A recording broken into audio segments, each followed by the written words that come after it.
Bonjour et bienvenue dans une nouvelle vidéo de ScienceZone. Dans cette vidéo, on va construire les polynômes d'interpolation de Lagrange à partir de leur simple définition posée par le mathématicien Joseph-Louis Lagrange depuis plus de 2 siècles.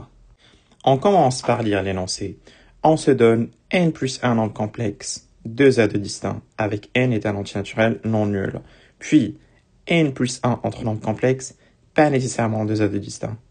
On cherche un polynôme P, un coefficient dans K est égal à ROC. Ce polynôme P est de degré inférieur ou égal à n, tel que pour toute entier naturel I compris entre 0 et n, P de AI est égal à PI, c'est-à-dire l'image de AI par le polynôme P est égale à BI. Par exemple, si on considère le polynôme P est égal à moins 5 moins 1 sur 3 moins 1 facteur de x moins 1 plus 1, on voit bien que ce polynôme est de degré est égal à 1. Et donc ce polynôme appartient à K1 de x. Et on remarque aussi par le calcul que l'image de 1 par ce polynôme est 1 et l'image de 3 par ce polynôme est moins 5. Et donc là, on vient de construire un exemple de polynôme qui associe à une famille de 2 scalaires distincts une autre famille de scalaires. Maintenant, on passe au cas général. Et pour faire ça, il faut déjà traiter un cas particulier. Alors, soit I, un entier naturel compris entre 0 et n, on va montrer qu'il existe un unique polynôme Li de degré inférieur ou égal à n, tel que pour toute J appartenant à l'intervalle des entiers 0 n, Li de Aj est égal au symbole de chroniqueur sigma ij qui est égal à 1 si J est égal à I et 0 si J est différent de I. Alors, on a pour toute J appartenant à l'intervalle des entiers 0n privé de I, c'est-à-dire que J va balayer toutes les valeurs possibles entre 0 et n, sauf l'entier naturel I. Alors, dans ce cas-là, l'image de Aj par le polynôme Li est égale à sigma ij avec bien sûr J est toujours différent de I. Et dans ce cas-là, Li de Aj c'est 0. Et donc, le polynôme Li est annulé par n scalaires A0, A1, etc. jusqu'à AI-1, AI plus 1, etc. jusqu'à AN. Et donc, d'après le rappel écrit en rouge, le polynôme Li est divisible par le polynôme x moins A0 fois x moins A1, etc. jusqu'à x moins AI moins 1 fois x moins AI plus 1, etc. jusqu'à x moins AN. Et donc, ce polynôme Li peut s'écrire sous la forme de ce polynôme x moins A0, etc. jusqu'à x moins AN, multiplié par un autre polynôme Q, bien sûr de degré inférieur ou égal à n. Et donc, il existe un polynôme Q appartenant à Kn de x tel que Li est égal à Q fois le produit des x moins AK avec K compris entre 0 et n et K ne prend pas la valeur I. Et on sait déjà que le degré de Li est inférieur ou égal à n. Et donc, le degré de Q fois le produit des x moins AK est aussi inférieur ou égal à n. Sauf que le degré d'un produit de deux polynômes est la somme des degrés. Et donc, le degré de Q plus le degré des produits de x moins AK avec K décrit l'intervalle des entiers 0, n et K différent de I est inférieur ou égal à n. Sauf que le degré des produits des x moins AK est égal à n. Donc, au final, on a le degré de Q plus n est inférieur ou égal à n. Et donc, le degré de Q est inférieur ou égal à 0. Sauf que le degré de Q ne peut pas être strictement négatif, car dans ce cas-là, Q est le polynôme nul, puis Li est le polynôme nul. Et donc, il en reste juste un seul cas, c'est le cas où le degré de Q est égal à 0. Et donc, Q dans ce cas-là constitue un scalaire non nul. Maintenant, on peut réécrire le polynôme Li sous sa nouvelle forme. Donc, Li est égal à lambda fois le produit des x moins AK avec K compris entre 0 et n, et K est différent de I. Maintenant, les scalaires AI étant déjà fixés au début du problème, et donc, ce qui détermine entièrement l'unicité du polynôme Li, c'est le facteur lambda. Et donc, si on arrive à trouver une expression explicite et unique du facteur lambda, Ceci détermine l'unicité du polynôme Li. D'autre part, on sait déjà que Li de AI est égal à 1. Et donc, lambda fois le produit des AI moins AK avec K compris entre 0 et n et K différent de I est égal à 1. Et du coup, lambda est égal à 1 sur le produit des AI moins AK avec K compris entre 0 et n, K est différent de I. On voit bien que le scalaire lambda a une expression explicite en fonction de la famille des AI et que ce scalaire est bien défini parce que les AK sont tous différents de AI. Comme prévu, on a réussi à trouver une expression explicite et unique de lambda et donc ceci montre l'unicité du polynôme Li avec I décrit l'intervalle des entiers 0n ou bien encore plus, ceci démontre l'unicité de la famille des polynômes Li avec I est compris entre 0 et n.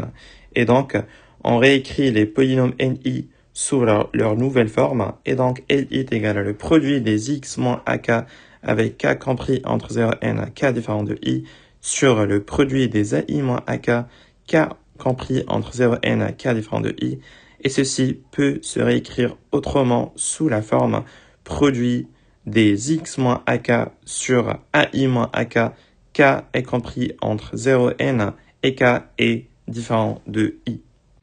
Maintenant, pour montrer l'existence, il faut réussir à montrer que le polynôme Li répond bien aux exigences du problème, c'est-à-dire que Li de Aj est égal à 0 si J est différent de I et Li de Aj est égal à 1 si J est égal à I.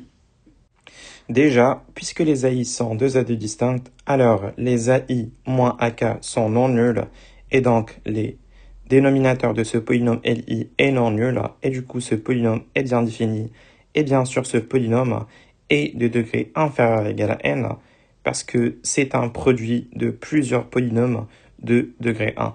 Maintenant, pour j différent de i, on a Li de Aj est égal.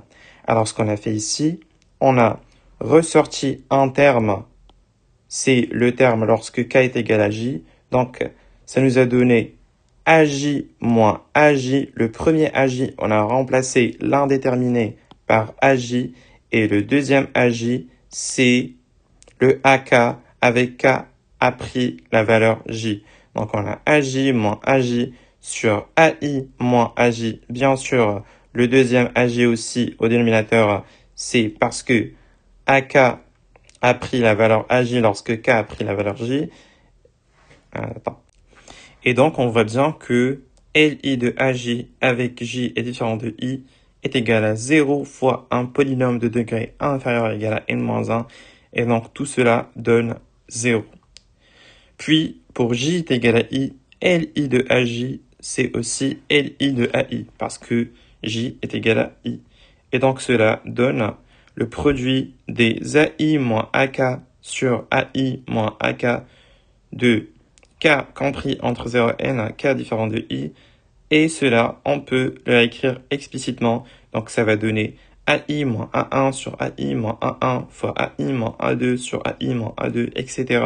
jusqu'à AI moins 1 sur AI moins 1, etc., etc., jusqu'à AI moins AN sur AI moins AN. Et tout cela, c'est 1.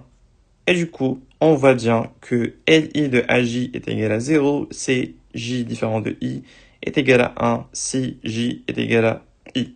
Et donc, le polynôme Li convient, et ceci montre l'existence de Li.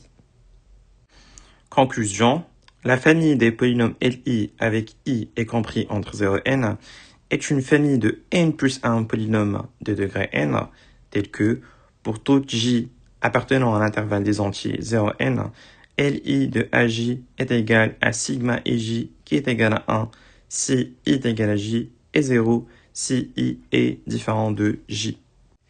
Maintenant, revenons à notre problème de départ, essayons de trouver une formule explicite d'un polynôme P qui est associé à une famille de n plus 1 scalaire deux A2 distincts AI, une autre famille de scalaires BI. Et pour cela, on pose P est égal sigma I égale 0 jusqu'à n BI fois LI. Puisque les polynômes LI sont tous de degré inférieur ou égaux à n, alors le polynôme P est de degré inférieur ou égal à n. D'autre part, pour J appartenant à 0, n, P de AJ est égal à sigma I est égal à 0 jusqu'à n BI LI de AJ, et ça est égal à sigma I est égal à 0 jusqu'à n BI sigma IJ. Tous les termes de cette somme sont nuls, sauf le terme d'indice J. Donc, on aura enfin que P de AJ est égal à BJ fois sigma JJ. Et puisque sigma JJ est égal à 1, alors P de AJ est égal à BJ. On s'est donné au départ un entier naturel quelconque J appartenant à l'intervalle des entiers 0n. Donc, on peut dire, en fin de compte, que pour toute J appartenant à l'intervalle des entiers 0n, P de AJ est égal à BJ. Et donc, on a réussi à trouver une forme explicite d'un polynôme P tel que pour toute J appartenant à 0n, P de AJ est égal à BJ. Et ceci montre l'existence du polynôme P. Maintenant, on a le droit de se poser la question, est-ce que le polynôme P est unique? Et pour cela, il faut montrer l'unicité. Alors, soit P et Q, deux polynômes à puissance dans K de degré inférieur ou égaux à n, tel que pour toute I appartenant à l'intervalle des entiers 0, n, P de AI est égal à BI est égal à Q de AI. Et donc, on peut directement conclure que le polynôme P est égal au polynôme Q. Pourquoi? Parce que les polynômes P et Q, ce sont deux polynômes de degré inférieur ou égal à n, mais qui coïncident en n plus 1 valeur AI, deux A2 distinctes. Et donc, ces deux polynômes sont égaux. Maintenant, faisons une petite synthèse de tout ce qu'on a fait pendant cette vidéo. Et donc, soit n un entier naturel non nul, A0, A1, etc. jusqu'à n plus 1 scalaire 2 A2 distincts.